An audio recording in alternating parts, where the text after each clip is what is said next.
Jual Yesus 30 keping. Nggak bisa. Kita bingung ngomong sambil nutupin muka. Ayam berkokok nggak ada. Terus. Jadi udah ada kandungan yang namanya Dipakainya sebelum ayam berkokok boleh nggak? Boleh sayang. Boleh kamu mau sesudah ayam berkokok sebelum kayak mau pagi siang malam boleh.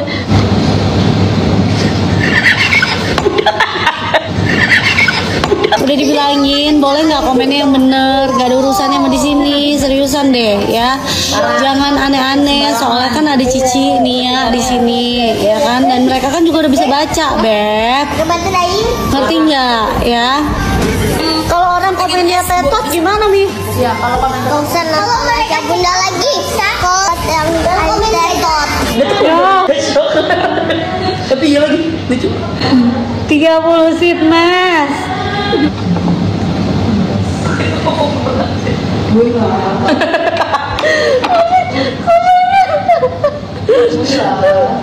jangan kayak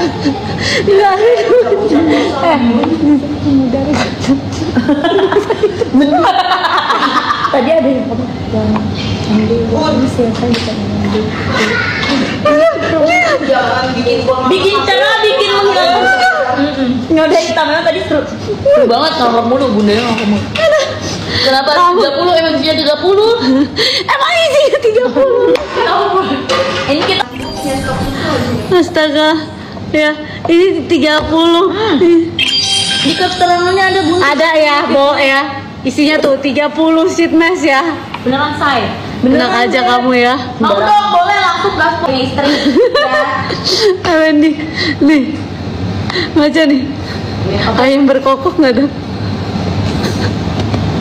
Nih terus. Nah ini tuh udah ada niacinamide-nya, udah ada yuja ekstraknya. Terus dia juga udah ada kandungan yang namanya itu alpha-arbutin. Mau pakai malam boleh, pagi boleh, terserah kamu. Aduh geli banget kedenger udah ketawa. Aduh matilah gua. Sampai begini pakai padahal dia ngomong dari umur 13 tahun deh. Dipakainya sebelum ayam berkokok boleh nggak? Boleh sayang. Boleh kamu mau sesudah ayam berkokok sebelum kayak mau pagi siang malam boleh. Kalau dicerita itu Petrus menyangkal Tuhan Yesus 3 kali sebelum ayam berkokok. Oh, gitu. Kalau sih udah menjual ya belum. Oh, Gitu. Astaga.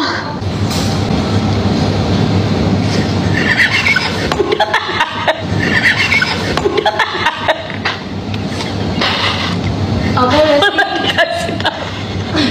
Dijelasin. Capek banget. Oh my god, Bunda ini jorok banget. Bunda jorok.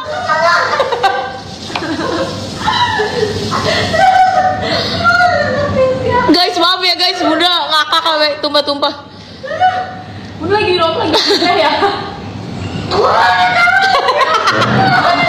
Bunda supaya dia Bun kenapa perjelas? Nggak tahu. Emang kepolosan, maaf ya Bun. Iya, salah. Astaga. Lu pada mah gue kan kagak gitu ngerti, jangan kayak gitu sayang, nanti aku dikat-kat sama orang terus ntar dikirain aku ini lagi ngeledekin, padahal kan aku kagak ngerti beb, baru juga mulai live.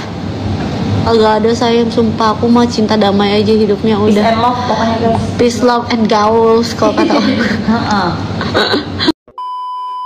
Gongnya itu waktu Sarwenda ngejelasin soal ayam berkokok sama 30 keping perak kepada stafnya yang beragama non-Kristen. Setelah dijelasin ke stafnya itu, mungkin Sarwenda nggak nahan tawa. Akhirnya tertawa lepas. Dia ngerasa bahwa itu adalah hal yang lucu dan tidak ada niat untuk menyinggung perasaan orang lain. Jadi gini, pada saat live itu ada produk sheet mask. Jadi kalau beli itu langsung 30 pieces. Kebetulan sama dengan komentar-komentar netizen, 30 keping perak, maka dijadikan bahan candaan oleh netizen. Hal itulah yang membuat Sarwenda ini tertawa. Tadi Sarwenda juga sempat mengklarifikasi ya, saya cinta damai, tidak ada niat untuk menjatuhkan siapapun, menghina siapapun, menjelek-jelekan siapapun. Itu murni karena lucu aja melihat komentar-komentarnya para netizen tentang 30 keping perak dihubung-hubungkan dengan 30 seat mask yang pada saat itu sedang dijual oleh Sarwenda. Ini Ruben kumpul bersama Desi Ratnasari ya dan Putri. Ini Ruben jadi imam pada saat sholat bersama.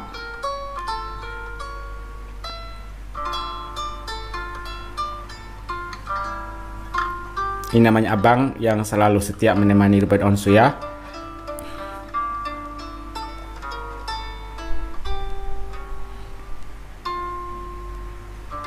Video cuplikan pada saat Ruben Onsu lagi sholat bersama Desi Ratnasari dan juga putrinya, yang kebetulan pada saat sholat itu Ruben Onsu menjadi imam.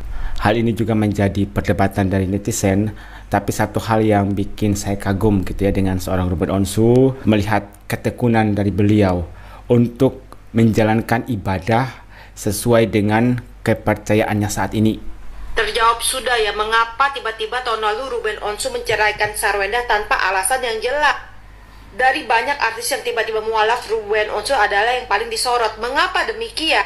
Padahal ada juga dokter yang berubah agama tapi netizen gak terlalu bagaimana terhadap dia.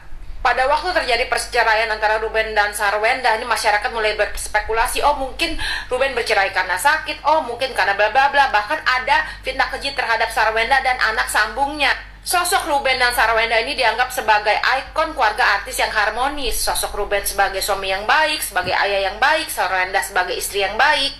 Jadi kenapa Ruben yang paling disorot? Karena ekspektasi masyarakat terhadap Ruben tuh sangat tinggi. Akhirnya mulai terjawab penyebab Ruben Onsu dibully oleh netizen. Sebenarnya Ruben Onsu dibully bukan karena pindah agama, tapi ada beberapa faktor yang menyebabkan kenapa akhirnya Ruben Onsu menjadi bahan bulian dari netizen. Tadi mbaknya sudah menjelaskan tentang ekspektasi dari netizen itu yang terlalu tinggi. Penggemar The Onsu atau penggemar keluarga artis pasti tahulah ya seperti apa keluarga The Onsu pada waktu itu. Sebelum akhirnya mereka berpisah. Keluarga harmonis, keluarga panutan, keluarga yang diimpi-impikan. Ruben Onsu berperan sebagai sosok ayah yang baik. Ruben Onsu berperan sebagai sosok ayah yang akan menjadi garda terdepan. Ruben Onsu pernah bilang, kalau kalian mau bully saya, mau ngatain saya, terserah. Tapi jangan pernah ngata-ngatain anak saya. Saya akan cari kemanapun kalian berada. Sampai ke ujung dunia, istilahnya seperti itu. Kemudian Sarwenda sebagai sosok ibu yang luar biasa untuk ketiga anak-anaknya. Seorang ibu yang selalu dipuji-puji oleh Ruben Onsu. Walaupun sudah kaya raya, tapi Sarwenda tetap menjalankan kehidupan sederhana. Dan semuanya itu tinggallah kenangan. Makanya netizen itu merasa kecewa. Jadi bukan karena si Rubennya ini pindah agama, tapi masalah ekspektasi dari netizen, terutama ex penggemar The Onsu yang terlalu tinggi kepada Ruben Onsu. Baru kali ini orang mualaf, Gia nggak senang padahal gue muslim. Contohnya ini namanya Gia. Gia adalah seorang muslim dan baru kali ini katanya ada orang mualaf tapi dia nggak senang, dia nggak setuju karena kelakuannya banyak nyakitin hati anak dan istri. Itu kata mereka. Setuju komenmu, saya pun muslim, tapi emang caranya terlalu menyakiti. Yang dulunya baik berbalik. Benar, contoh Dr. Richard, Deddy Corbuzier biasa saja. Tapi kalau Ruben bukan dibenci karena mualafnya, tapi teganya dia pergi seperti tidak punya beban gitu. Apapun masalahnya, contoh Deddy Corbuzier, meskipun mualaf tetap di rumah bersama anaknya dengan perbedaan. Dr. Richard katanya mualaf tapi tidak memaksa istrinya, mereka tetap kompak menjalani hidup. Beda sama Ruben, sangat menyakiti hati keluarga anak-anaknya dan di luar pamer kemesraan. Itu sangat menyakitkan. Salam saudara-saudara, itulah dia video cuplikan yang baru saja kita tonton tadi videonya. Bagaimana baru-baru ini saya melihat viral di media sosial, banyak para netizen menyerang seorang mualaf yaitu Ruben Onsu lewat TikTok yaitu Sarwenda. Tidak sedikit di antara mereka yang mengatakan bahwa dengan secara tidak langsung Ruben Onsu adalah Judas. Dan bahkan dalam live itu kita melihat ya, mereka menyampaikan sesuatu tentang ayam berkokok. Dan itu bercerita tentang yaitu Yudas yang mengkhianati Yesus hanya demi 30 keping perak. Dan saudara-saudara, saya mau memberikan komentar sedikit terhadap hal ini. Sedikit koreksi yang mau saya sampaikan. Untuk meluruskan apa yang disampaikan oleh netizen. Saya mau katakan bahwa Ruben Onsu bukanlah Judas. Sebab apa? Judas ini adalah orang terdekat, orang yang dekat dengan Yesus. Ya, salah satu murid yang dekat dengan Yesus di antara 12 muridnya. Judas ini telah mengetahui kebenaran. Tetapi Judas ya tidak begitu tulus terhadap Yesus. Dia mengkhianati dengan menjual Yesus dengan 30 keping perak. Lalu Judas menyesal dan dia bunuh diri. Berbeda dengan Petrus. Petrus menyangkal Yesus ketika ayam berkokok, lalu menangislah dia dan dia menyesal, dan Petrus bertobat. Nah, begitu juga dengan seorang Ruben, saya mau katakan beliau bukan Judas. Karena saya pernah tonton ya di media sosial bagaimana ada orang mengatakan bahwa ketika Ruben Onsu ini katanya masih suka pergi ke dukun, meminta pertolongan dukun. Ya, di situ saya mengatakan bahwa Ruben Onsu ini ya belum sungguh-sungguh mengenal Yesus. Ya. Bahkan ketika dikatakan juga di media sosial bahwa Ruben Onsu jarang katanya ke gereja. Ya, saya bukan menghakimi ya. Ini menurut informasi yang saya dengar. Artinya apa, saudara-saudara?